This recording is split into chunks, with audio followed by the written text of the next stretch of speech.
Hello and welcome to Tim Connolly Drums. We are live today and we are going to have a good time. I'm just going to set up my computer here so that I can take any questions.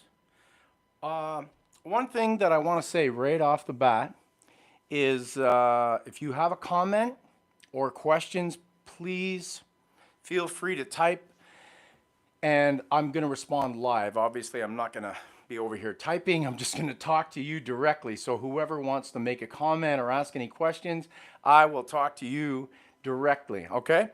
Now, what we're going to cover today is, as the title suggests, rudiments to grooves.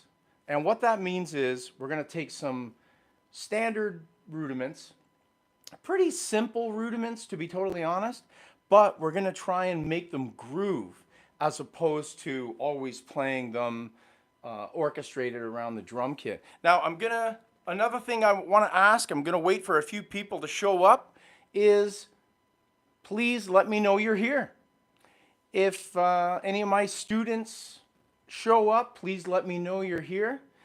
Any of my new subscribers, because I got a ton of new subscribers. I want to thank everybody so much for subscribing to my channel. I have gone from, I think I had 1,400 2 weeks ago, and I'm close to 6,000 now. So it's kind of been going crazy for subscribers. So this is my first monetized live stream. It's also my first video since I got all these subscribers. So I'm hoping that people tune in, they enjoy what I'm doing, we answer some questions, we have some fun. Ultimately, for me, teaching drums, it's all about having a good time. It's all about fun, it's all about having a good time. And I encourage everyone that wants to dive into this instrument to not get stressed out, work on your rudiments, work on the patterns and things that I'm going to give you today, for example, and practice. Check out all my other videos and practice. Now, I also want to talk about one thing. I want to thank an old friend of mine, Billy. Billy, you may not be watching right now, but if you do watch this at some point, I want to thank you because the scheduling thing in the past, when I wasn't monetized, scheduling live streams was a bit of a nightmare. And I would send all the links out to my students and people that would be interested in watching this. And I would put links on Facebook and Instagram and whatever. And then the whole thing would fall apart right in the heat of the moment. And I would panic, of course, because I'm like, I've sent all these things out and nothing's going to work for me. So Billy asked for a link. And my response was, no link. I've had problems with that in the past, blah, blah, blah. But then Billy motivated me. I thought, you know what? Let me just try it again. When you get monetized, YouTube makes everything much easier for you. Unmonetized, it's difficult. Monetized, everything went smooth. So I managed to figure out how to do the scheduling properly, scheduled it, and here we are. So everything is working. Yay, I'm very happy. Okay, so I hope you have some kind of a drink with you of some kind. It's a bit too early in the day to be drinking beer, so I'm still having coffee. And we are going to get started. I have some notes here beside me as to what we're going to do. The first thing we're going to touch on is we're going to do some paradiddle grooves. But what I always encourage my students, the approach I'm going to take here today is one of like I'm teaching a drum lesson. So, oh yes, I wanted to mention that. I will answer any questions, respond to comments, etc., etc. But I do have quite a bit of material I want to get through, and I definitely want to make this a drum lesson. And I also want to make it a commentary and answering questions. I'm always happy to answer questions. So the first thing is we're going to take a regular paradiddle, and I like to work everything out on the pad. So one of the things we're going to do here is we're going to switch between playing it on the drum kit versus playing it on the pad, okay? Now, you don't have to do everything exactly like I'm doing. This is just one way, one approach. You know, people say, why don't you put the accent here? Why don't you put the accent there? Absolutely. And I can do that. I can switch up the accent and put it anywhere in the beat, not a problem. But to keep it simple and smooth, I'm just going to put most of the accents for this on the downbeats for the most part, okay? So the first one, regular paradiddle, right, left, right, right, left, right, left, left. Paradiddle, paradiddle. So that's your standard number 5 in stick control paradiddle.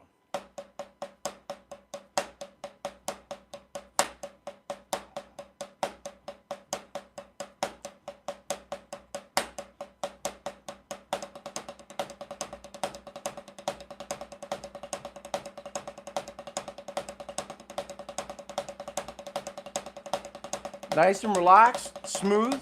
Let the sticks bounce. We'll get a nice warm up going on here.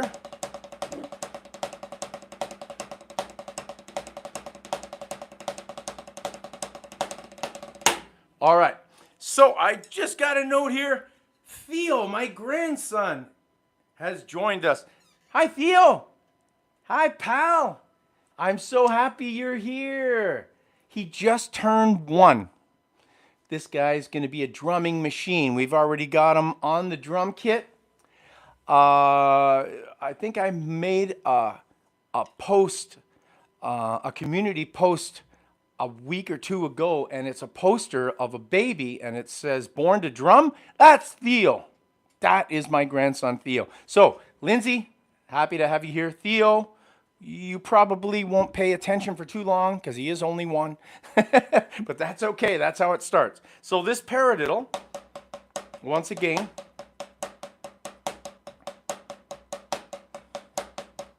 okay? So that's the first paradiddle. So we're just going to shift, like I said, between pad and between the groove, okay? So let's take this paradiddle now and play it on between the hi-hat, snare, and bass. Bass is going to be on 1 and 3, snares on 2 and 4, and we're going to play the paradiddle between the hi-hat and the snare drum, and we'll do it at a couple of different tempos. So let's check that out.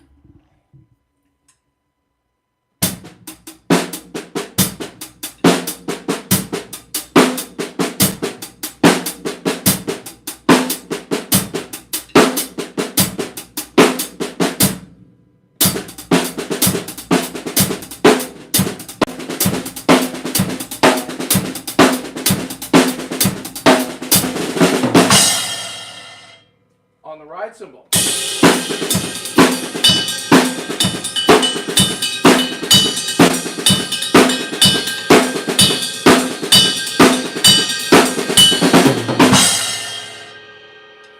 Now, one thing I want to add is anytime I shift away from here and I do a fill and I go to the ride, that hi-hat kicks in. Get your left foot together, people. Now, this isn't a left foot exercise live stream. That's a separate live stream, getting that left foot together. But I encourage you to engage your left foot, half notes, quarter notes, eighth notes, 16th notes, whatever you want to do, offbeat eighth notes, whatever you want to do, but engage your left foot. So what I'm going to do today when I go to the ride is mainly quarter notes. So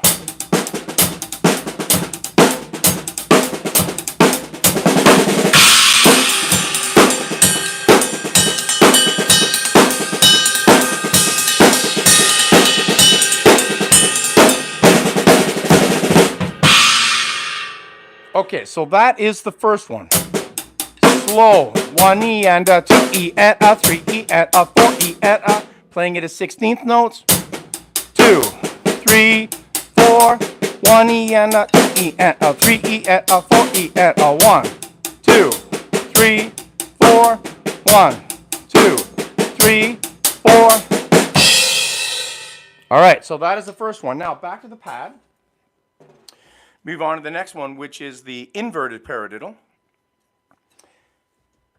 which is right, left, left, right, left, right, right, left, right, left, left, right, left, right, right, left. So this is paradiddle with the diddle in the middle. We got right, left, left, right, left, right, right, left. So right, left, left. Now, what happens to a lot of people trying to do this is they revert back to the regular paradiddle, or number 5. This is number 6 in stick control. And if you don't have the book Stick Control, you need it. A lot of the things I'm doing here today are right out of stick control. Some of them are out of the 40 essential rudiments, and some of them are my own hybrid rudiments that I sort of made up myself. I'm sure other drummers play them too. I know that I didn't completely make them up, but for the purposes of what I'm doing here today, they're not found in the standard rudiment file. Okay, so once again, right, left, left, right, left, right, right, left, right, left, 1, 2, 16ths, 4, 1 E and 2 E and 3 E and 4 E and accent on the downbeat again.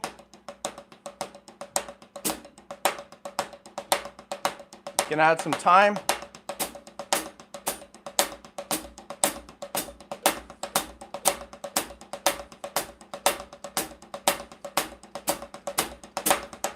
Okay, let's take that to a groove. 1 E and 3 E and 4 E and 1, 2, 3, 4, 1, 2, 3.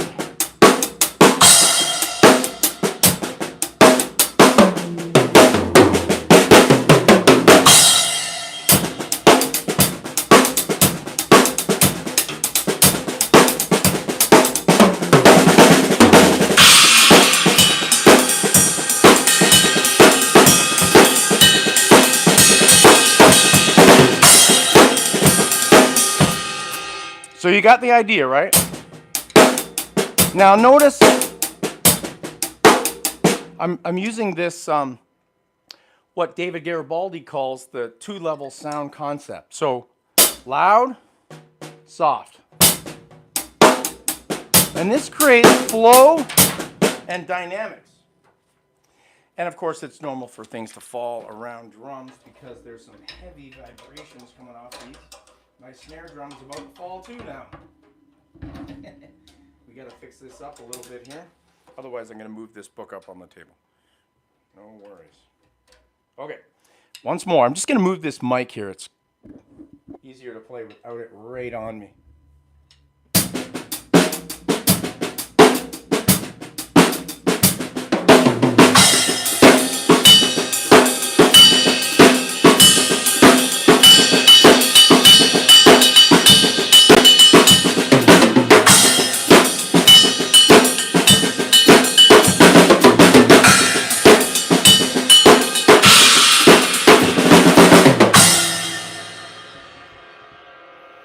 Okay,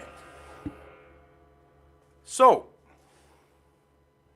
the next one is combining the two of those. So let's get our pad back.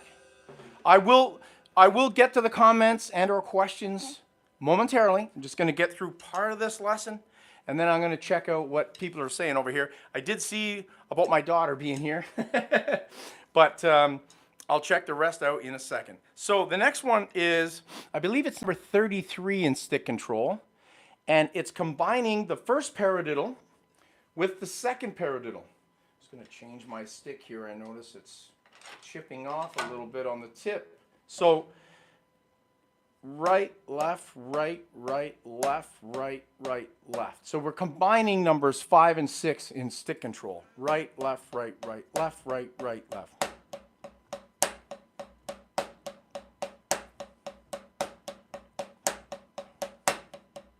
Now, a little bit of time.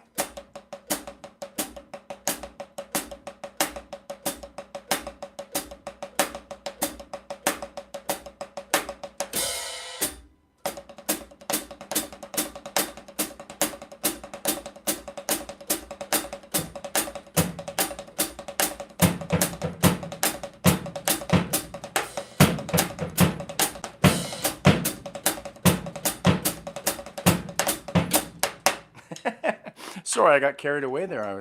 Got caught up in that groove. All right, let's take the pad off and play it as a groove. Once again, move this out of the way a little bit.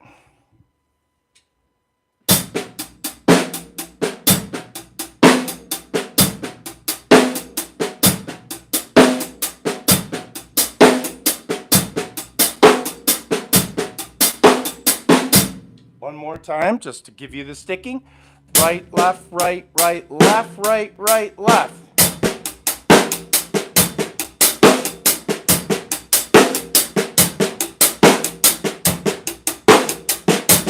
Okay, so let's pick that up a tiny little bit.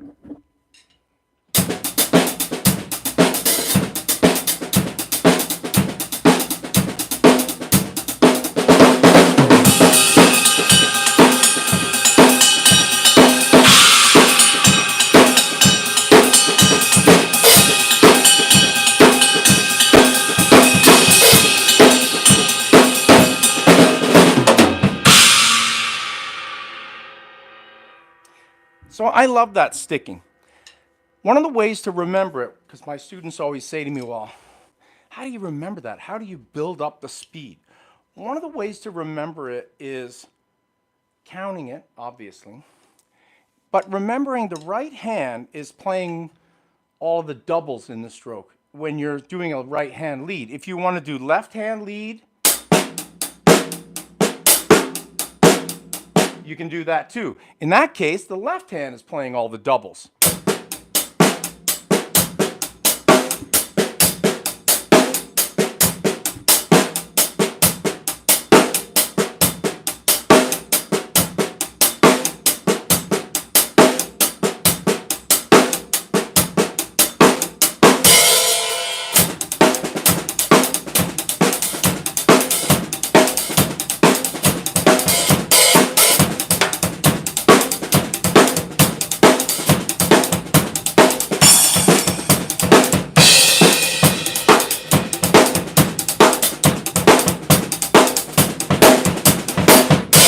Okay, so that is obviously at a slightly faster tempo.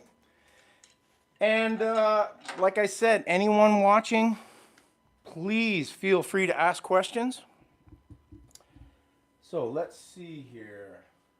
Somebody really likes my thumbnail. Well, let me tell you. That thumbnail, I've become a Canva king. Meaning that Canva is an app that you can go to design thumbnails, posters, documents, anything you want. And I was terrible at first. At first, I was clueless, didn't know a thing. Whoops, move this mic over here. And then I got better and better at it. My daughter, Lindsay, who might still be watching, encouraged me to keep going at it. And then my wife made 2 designs on Canva, which coincidentally, to this day, which is only 3 or 4 months ago, she did this. She designed 2 designs. They're my 2 most popular designs, and I have about 70 designs on my Spreadshirt account where you can buy Tim Connolly merch. And out of those 70 designs, 2 of them were designed by my wife, and those 2 are the ones that are selling. So I've come up with some good ideas, but I became really good at Canva doing all those designs, doing thumbnails for my videos, and now I call myself the Canva King. So I am not being paid by Canva in any way to promote them. I'm just giving you the facts that this is what I actually use. Okay, so back over here. Oh, okay, my sister Shirley is here, and my other sister as well. I'm not sure which one. And yes, my brother bought one of my hoodies, and I want to see that picture. I definitely want to see Pat, my brother Pat, wearing that hoodie. Unfortunately, I haven't seen Pat for quite some time, going to be honest, but I would love to see him wearing that hoodie. So, hey, I got some other people joining us here.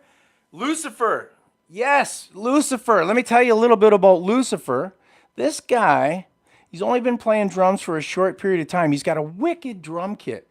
I think it's Tama, double bass, huge, those deep toms, those really deep toms, and sent me a video of him playing. And man, I got to encourage you, Lucifer, to keep going, man. Keep going, keep playing. Those drums are killer, and you're just going to get better and better as you move along. And Jay Spaz, I think I know who that is. Hey, man. Hey, Jason, great you're here, man. Awesome. And another one of my students, Todd. Todd, I'm glad you're here. Thank you very much for tuning in. Like I said, I'll take another break shortly to answer any questions, but I'm thrilled that people are tuning in and letting me know that they are here. Okay, so let's do the next one, which is the paradiddle diddle. Now, I like to break things down on the pad like I mentioned earlier. Everything gets broken down on the pad first. So paradiddle diddle, for those of you who are not familiar, right, left, right, right, left, left. Right, left, right, right, left, left, right, left, right, right, left, left. Diddle, diddle, paradiddle, diddle. So you can state the sticking, right, left, right, right, left, left, or sing paradiddle diddle to get yourself comfortable with playing this until you don't have to sing it anymore. Do it with a little bit of time. Now I'm doing something which is a compression idea in drumming and music, where I'm taking a grouping of 6, but I'm fitting it into a quarter note count. So 1, 2, 3, 4. So 6 beats here versus 1 beat here. So I'm compressing those 6. Now, it depends on the tempo as to how fast those 6 strokes are going to move. 1, 2, 3, 4. 1, 2, 3, 4. 1, 2, 3, 4. 1, 2, 3, 4. So obviously, I sped up. I sped up on purpose for those people out there going, "Hey man, you sped up." Drummers aren't supposed to speed up. Tell that to Stuart Copeland. Stuart Copeland of the Police. He would purposely speed up just to piss Sting off. Now, I have to admit, I have not really done that. I don't really speed up and slow down to piss guitar players and singers off and bass players, whatever. I do other things. I like to do things where I go off the beaten path a little bit, and I love the look. All you guys out there that are musicians, you're going to know this. What are you doing back there? You know, that look. I love that. I always aim for that. Stuart Copeland was my influence. But yeah, so back to what we were doing. Let's take this and play it as a groove. We're going to do it a couple of different ways. One is playing the paradiddle diddle between the hat and snare. Bass drum will just be on 1 and 3 to keep it simple.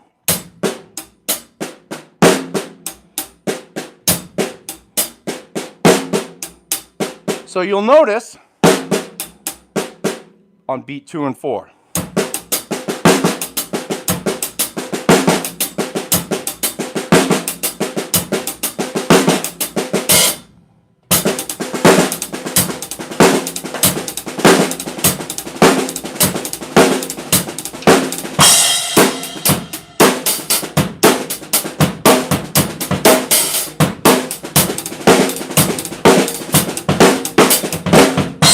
Very Steve Gaddish. That's a lot of these ideas. Obviously, they've been done before. I'm certainly not the inventor of these things, but I love that feel. Okay, and then what I like to sometimes do is not literally play this as an entire song's groove. You could, but I don't normally take these type of rudiments and play them necessarily through an entire song, maybe a section of a song. you know, a pre-chorus, a verse, a bridge, whatever. Could be in a section of a song. But what I like to do is, you know, be playing what you would consider a more standard groove and then shift into this. All right, so it would sound a little bit like this.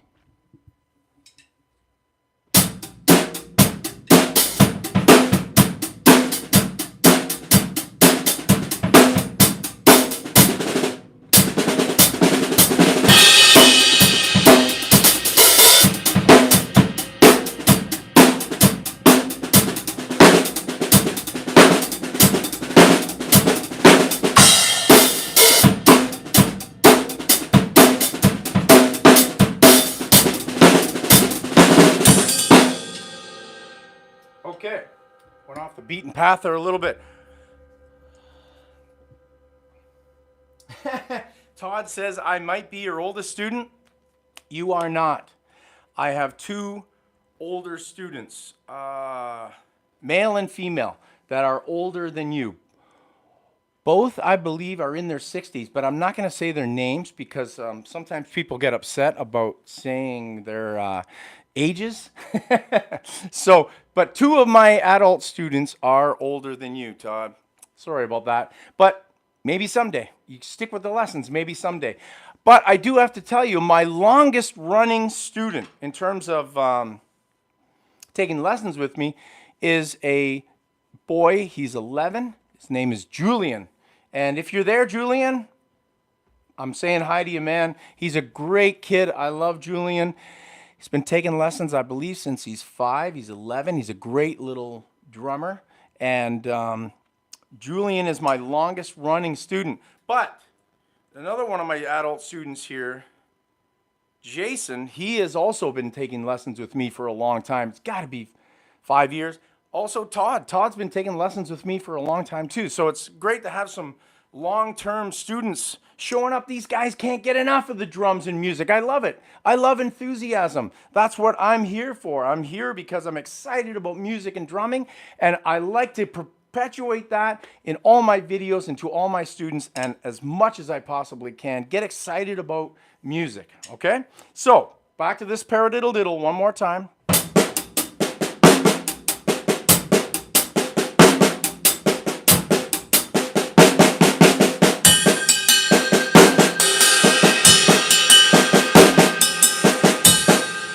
Okay, so that's basically it. I'm going to move on to the next one. I could play that all day. I was going to do it again, and then I decided not to because I got to keep moving along here. So we're going to go to the 4-stroke roll. So once again, for those of you that aren't familiar with the 4-stroke roll, 3/16 notes followed by an 1/8 note can also be extended into an 1/8 note and a 1/4 note. So it's a 4-stroke roll with a tag, as I like to call it. So as single strokes, 1 to the and, 2 to the and, 3 to the and, 4 to the and.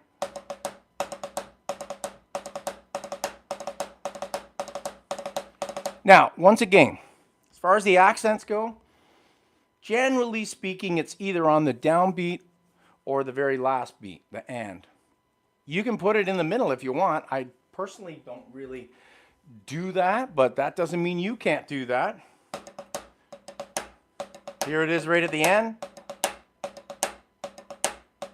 at the beginning. Combining.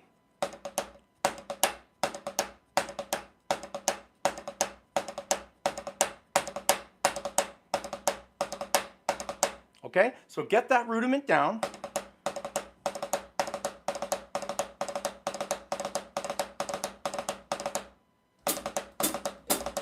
Some time.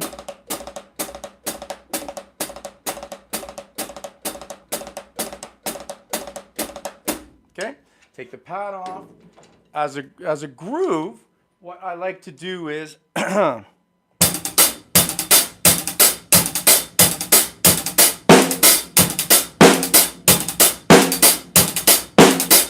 so practice it where you're playing the bass drum on all the beats, all 4 beats. 1, 2, 3, 4. 1, 2, 3, 4. Then take away the 2 and the 4 off the bass. You could keep the bass drum on 2 and 4 if you want, but for the purposes of this and to get the coordination of it, let's take the bass away.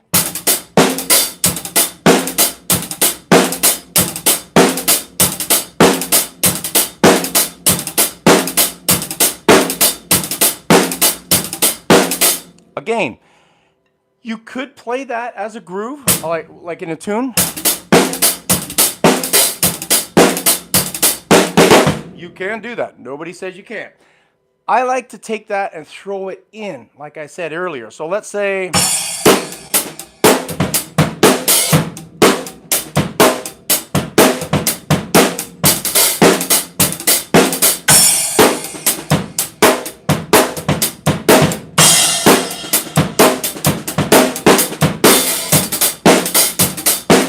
Let's throw an open hi-hat on the and.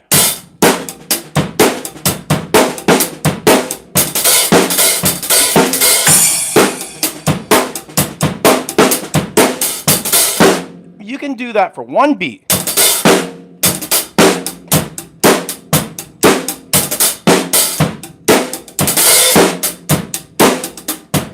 You can do it for 2 beats.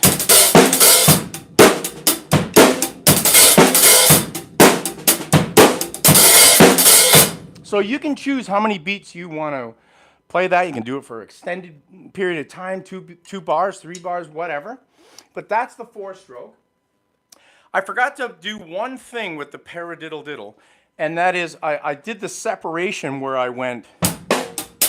So we're just backtracking for 1 second here because I forgot to cover one thing.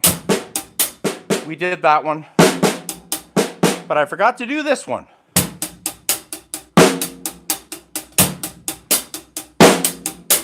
So that's the exact same thing, but I'm just staying on the hi-hat the whole time as opposed to separating the hands. So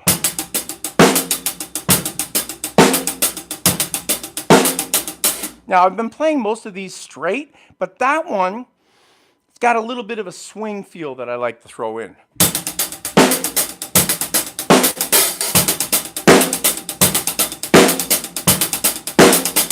So that's got a lilt to it,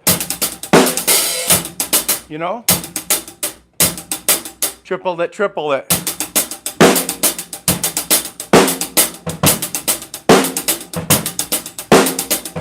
Okay, so we can do either one of those. Also as a triplet.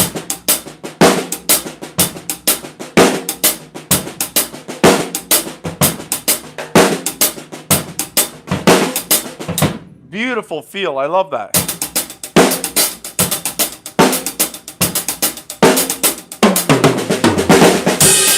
Okay, so I had to backtrack a little bit there, but it was worth it. A few more comments here. Jason, 5 years, I think. Yes, Jason, I think you're right, man. 5 years, it's been a long time. Awesome. And Mike, my old pal from music school is here. Oh, man. Mike, sadly, I was just on the phone with him earlier. He hurt his wrist, and I hope that he is doing okay, Mike.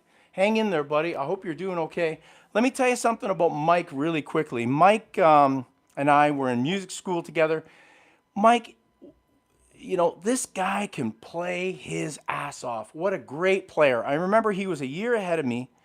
And I was really inspired by this guy playing these crazy jazz fusion Weckel licks inside the drum room. And I can remember standing outside with my drum teacher. Coincidentally, we both had the same drum teacher, Kevin Dempsey. And I can remember saying to Kevin, like, you know, who's that? What the hell is he doing? You know, because at that time, I got to be honest, Mike was quite a bit ahead of me musically and jazz fusion and stuff like that.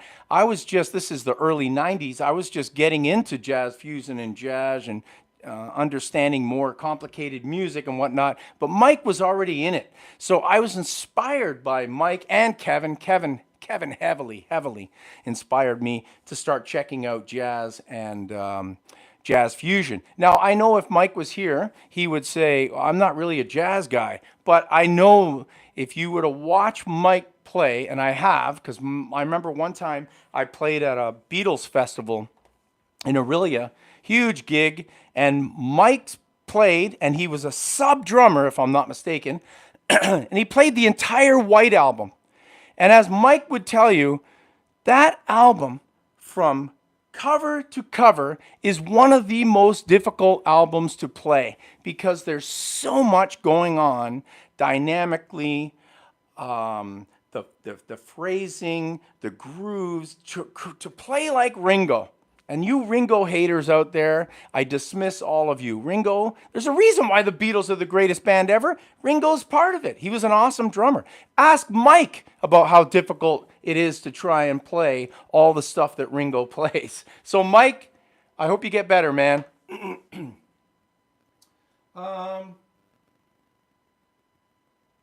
Lucifer. It's 56 and just started. Hey, man. You're never too old. I do have a student that's 72 years old, also a beginner drummer, and you're never too old to learn. I mean, I firmly believe that you got to keep going and keep learning no matter how old you are. I mean, I still take lessons. I don't take lessons like, my students do where they're doing a weekly lesson or whatever, but I do lessons maybe twice a year, let's say. My last lesson was probably about, I don't know, maybe 4 or 5 months ago with Greg Bissonette, who plays with Ringo, coincidentally. He's the drummer in Ringo's band, and he was famous for playing with David Lee Roth and a few other guys. Fantastic guy. If you get a chance to ever take a lesson with a guy of his caliber, not cheap, expensive, but worth it. Fantastic drummer, fantastic guy, very motivational. Guys like Greg Bissonette and guys like Dom Famularo and Ernie Porthouse, another drum teacher that I had. These are guys that I really look up to, not only as drummers, but as people and also as motivators, because part of the goal of being a drum teacher, in my opinion, and I've been doing this a long time now, and it's trial and error, and learn as you go. Nobody really showed me exactly what to do. There's no course I took or whatever. I mean, music school, but no actual drum teacher's course. I learned that you got to motivate people. That is number one. Make people excited to play the drums. You won't lose students if they're excited. If they want to come to their lesson and they want to go home and practice, you're not going to lose students. So if there's any drum teachers out there that are watching this or watch this in the future, that is the most important thing. Have fun, motivate, inspire. Don't drag people through the mud because they're not playing things correctly. You got to remember that you were once them. I always tell my students, hey man, I was once you trying to figure out how to play that samba or that bossa nova, Brazilian rhythms, whatever, So I always try to put myself in their shoes and not be angry or whatever because they can't play something. This is a very technical instrument and it takes a long time to develop the skills. So let's move on here a little bit. So that 4-stroke roll, now we're going to move to the 5-stroke roll, and we're going to play it 2 different ways. Singles.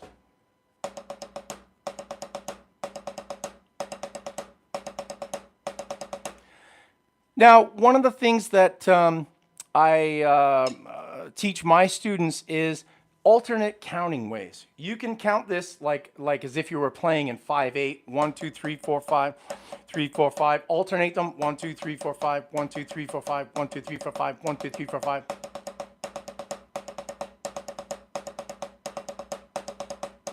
You can do that. That's one way to feel out the 5. Now, I can remember a teacher of mine telling me, learn it, count it, then feel it and stop counting it. So count and then forget. So what that means is you work it out 1, 2, 3, 4, 5, 1, 2, 3, 4, 5, 1, 2, 3, 4, 5. Then you get that feel of what you're supposed to do and you lose the counting.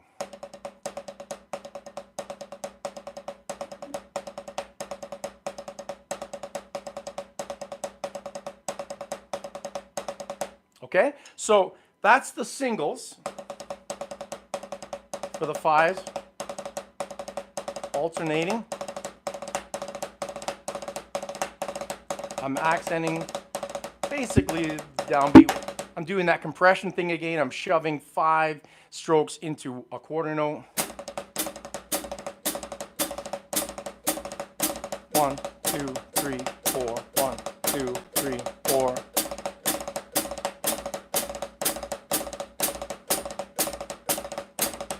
Okay?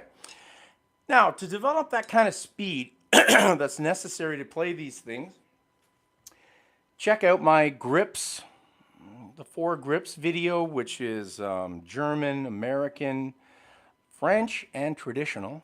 And you can develop each one of those grips, plus the hybrid grips. There's also hybrid grips, meaning that maybe you're playing a German grip and a French grip. I do that all the time. Every time I go to the ride cymbal, I play it in a French grip, and then maybe I'm playing American grip here. So, I mean, I'm changing the grips up like crazy. And it happens again. I'm not thinking about it and analyzing it. It just happens. So you got to train your body to develop the skills necessary to get really good on this instrument. You train your body, you count, you analyze, you break everything down, you understand everything that you're doing, then you forget all about it and just play. Very, very important. Okay, so the 5-stroke can also be played as doubles. Right, right, left, left, right, left, left, right, right, left. I encourage all my drum students to learn how to play drums from the right and left hand lead. And I have a video about that on YouTube as well. So for the right hand, left hand. Don't be one of these guys that does everything with a right hand lead. Do this as an exercise. No right lead at all, only left.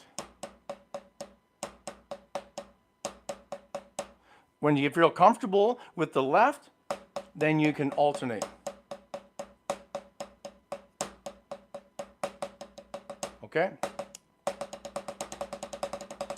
Now the other thing I just remembered as I did those double strokes is practice your double strokes leading into the 5.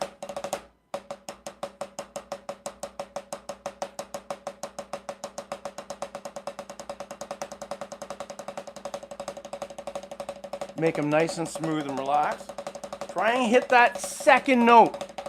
So if you can get that, it actually, when you, it pans out that when you go fast, the roll sounds smoother.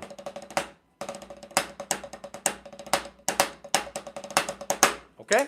All right, the 5 now as a groove. Let's check it out.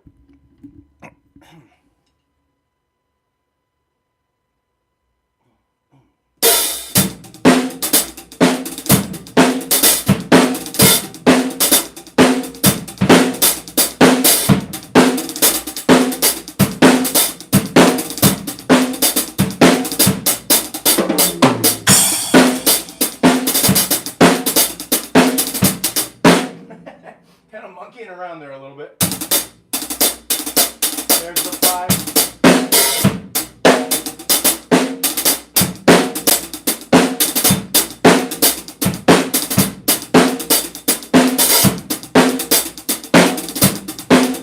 So I'm playing them as 16th notes. Right? And then I'm playing them as double 30-second notes.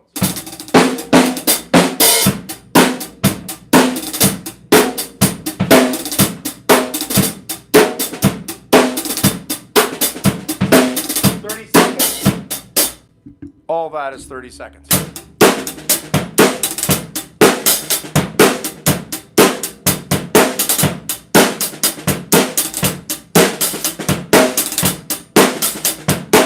Singles.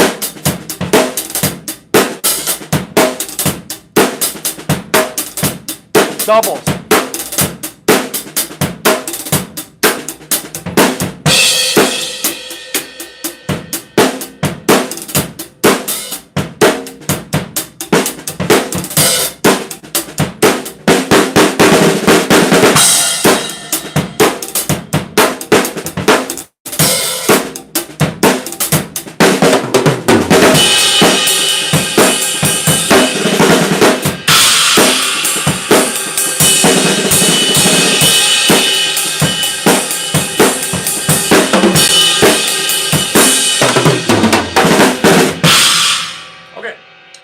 enough noodling. Back to the lesson. So, oh, Ryan loves the kit. Awesome. Count and forget. That is correct, Ryan. Ryan is a swim dad, much like myself. So, hey, Ryan, good to see you, man. Well, I can't see you, but I can see you typing. Ryan is a swim dad, much like myself. I have my 2 kids in competitive swimming. And I met Ryan at a swim meet recently. And it was kind of funny because we're both refereeing. And I can't remember how it happened. We just... I remember. He was telling me that he paints sets on movies or something. So immediately, I thought, man, this guy's got an artistic connection to me. So I told him, yeah, I'm a drummer. And then, I'm a drummer too. So, whoa, the guys beside me, 2 other parents, are like, oh man, these guys are a match made in heaven. Because we got 2 drummers. And you know what happens when drummers get together?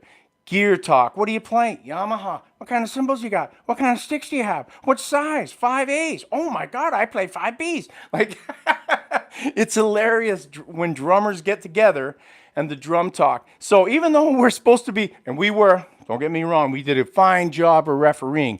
A+ refereeing, but it was drummers refereeing. So it was gear talk. It was groove talk. Gig talk, he was telling me some stories about traveling and gigging and recording.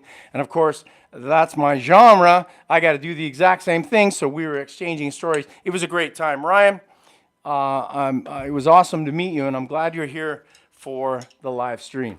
Okay, now I got some hybrid rudiments here. So 6-stroke. Let's do it on the pad first. Hybrid rudiment. Right, left, right, left, right, right, left, right, left, right, left, left.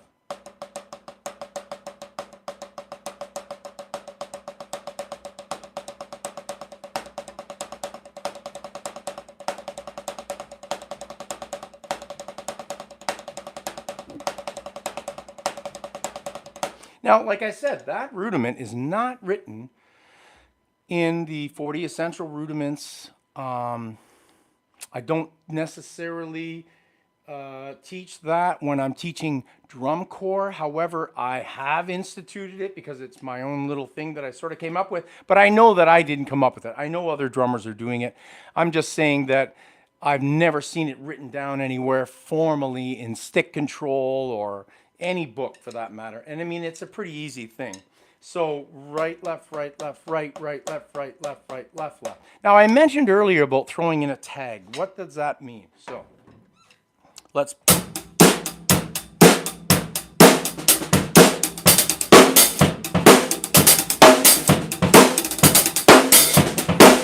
So what the tag is that extra...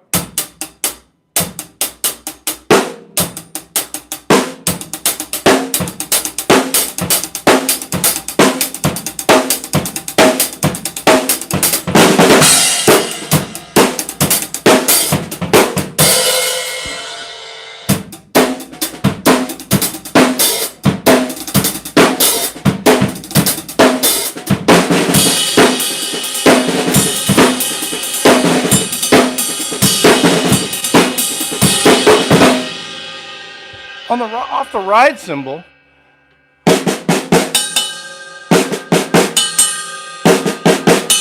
little Travis Barker there.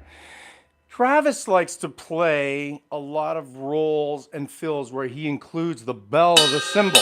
So if you check out Travis's playing, I've never seen him do this exact rudiment, hybrid rudiment. However, I've seen him do a lot of stuff off the bell. So that's kind of where that influence came from, right?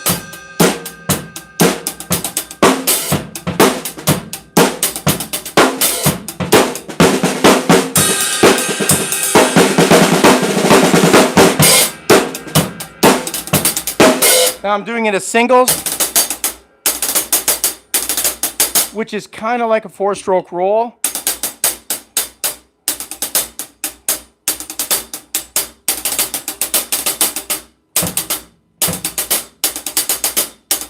right? So we got a 4-stroke roll, sort of, and then the extra 2 strokes. Okay, so I like to throw that in inside of grooves like I mentioned before.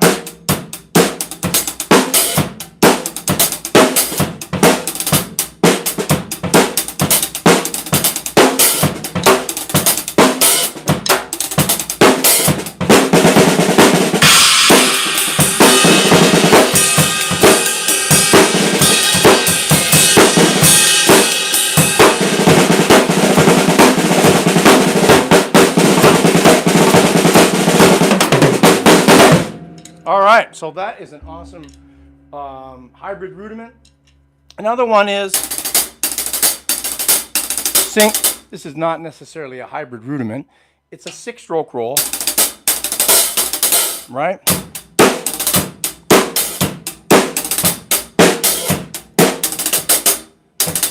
You can add the tag.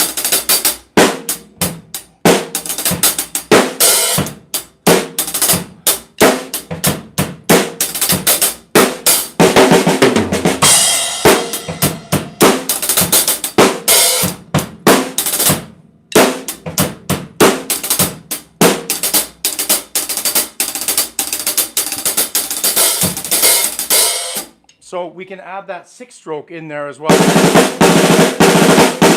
And then we add the 7th stroke, which is the tag.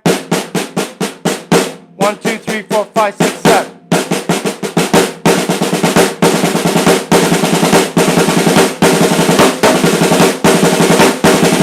Left hand.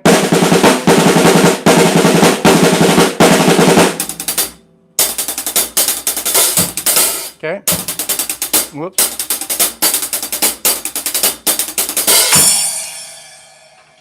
So you have got lots of different ways you can play these things. I mean, I could be here all day demonstrating them. I just wanted to play some simple things to demonstrate the regular paradiddle, inverted paradiddle, the combination of the two, paradiddle diddle.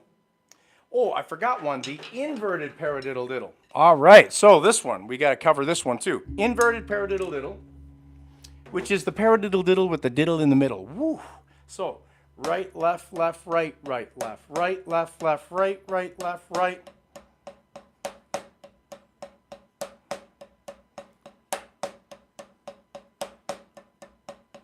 Same thing, compressing the 6 notes into a quarter note.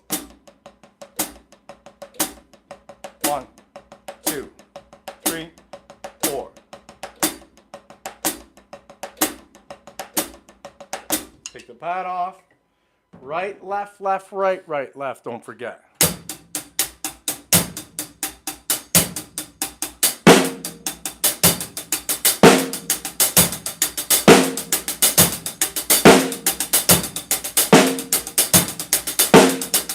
Right? Now I'm playing it pretty straight.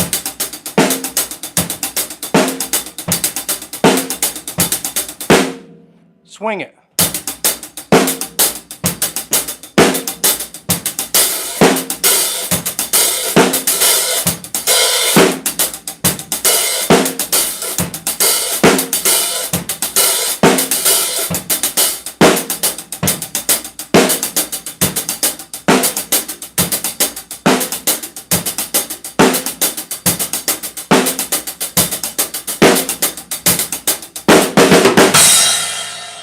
So, we got that whole triplet feel going on now. Right, left, left, right, right, left. 2 triplet. 1 did da and did da. 16th note triplets, right? 1 did da and did da. 2 did da and did da. 1 did da and did da. 2 did da and did da. 3 did da and did da. 1 did da and did da.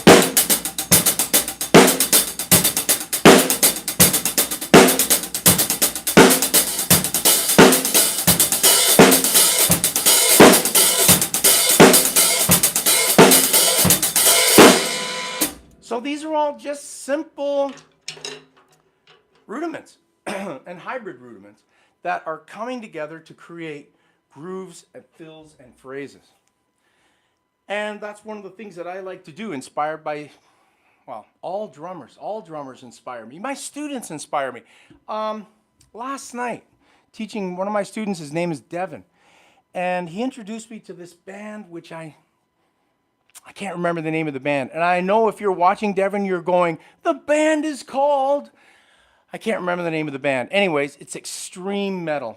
Devin is into heavy metal, you know, and we always laugh and joke. And, you know, another one of my students, Jalen, is really into heavy, extreme metal, you know, like Meshuggah, Gojira, Slipknot. Slipknot's not even in that category, actually. I think Slipknot is almost commercial now, but they're in that, you know, that extreme metal, black death metal, I think it's called, or death metal, something like that. Anyways, he introduced me to this band, and oh my God,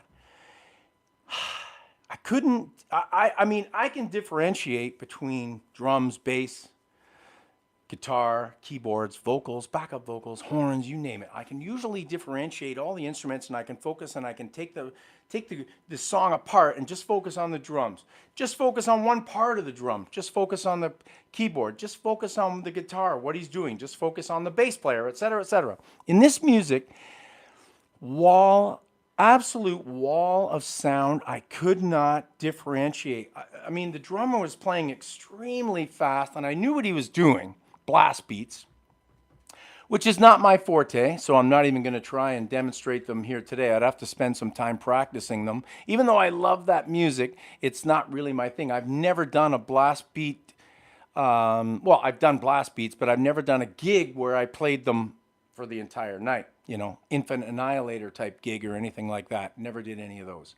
So listening to this music, even though it is a wall of sound, and most people would be like, whoa, this is too much, and it is a little bit overwhelming, but the fact that my student introduced me to this music was amazing, and I'm really open to that. Another one of my students, Matt, introducing me to a band called Lagwagon, which is like a punk band, and I love punk music, and you know, I would never have known about them if my students hadn't informed me. So I learn from my students just like they learn from me.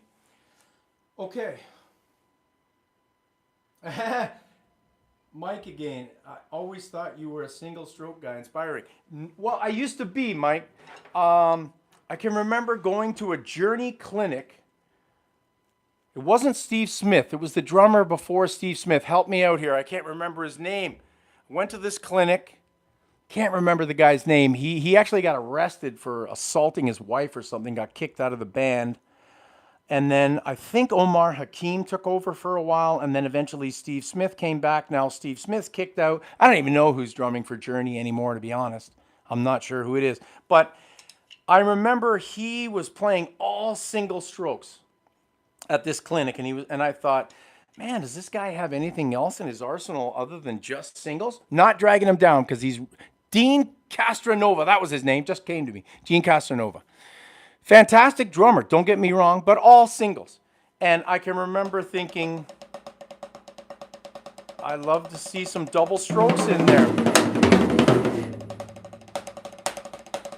So I started really pushing the doubles. Working on my paradiddles. Had a lot to do with Dom Famulero, my teacher as well, motivating me to really, really work on stick control. And I've spent years working on stick control. So Mike, that's what basically happened. I'm glad you're inspired, man. I'm really happy about that. That's what I try to do, is inspire people to get excited about drumming. Because my excitement is unbelievable. So we are up to an hour, and I think Lucifer must have been a Scandinavian band, which are known, that's true, Scandinavian bands which are known for death metal. I don't think they were Scandinavian. I'll have to follow up on this video. I know what you're talking about, though. The Scandinavian bands, a lot of them are death metal, and I couldn't tell you what language the singer was speaking in because he was just screaming, and the guy would go from really high to really low. His range, you know, that growl, that growl that they do in that style of music, the deathcore stuff. And then he was like, I can't even, I mean, I'm not a singer, so I can't go there, but incredibly high to incredibly low and very talented. And the musicianship was unbelievable, but incredible wall of sound, so intense that I know my son would have a fit if I had played it for him. Because he is not a death metal guy in any way, shape, or form, you know? So, ABBA, yeah, Mike just makes a comment, ABBA, yeah, that's not an ABBA fan particularly, but those guys can, I mean, one of the biggest selling bands of all time, so fantastic. I want to thank everyone for joining me here today, and if you have any more questions or comments, I will respond after the video is completed and moved along, so to speak, from the live stream, because this gets stored and anyone can watch this down the road. So I want to thank my students, my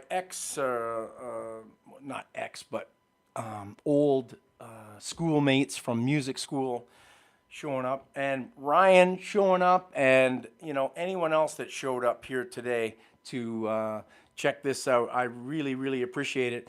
And I'm hoping to keep growing the channel.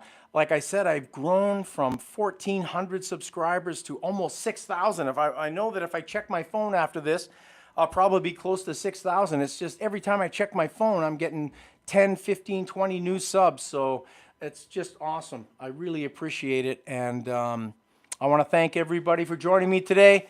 And as always, keep drumming. See ya.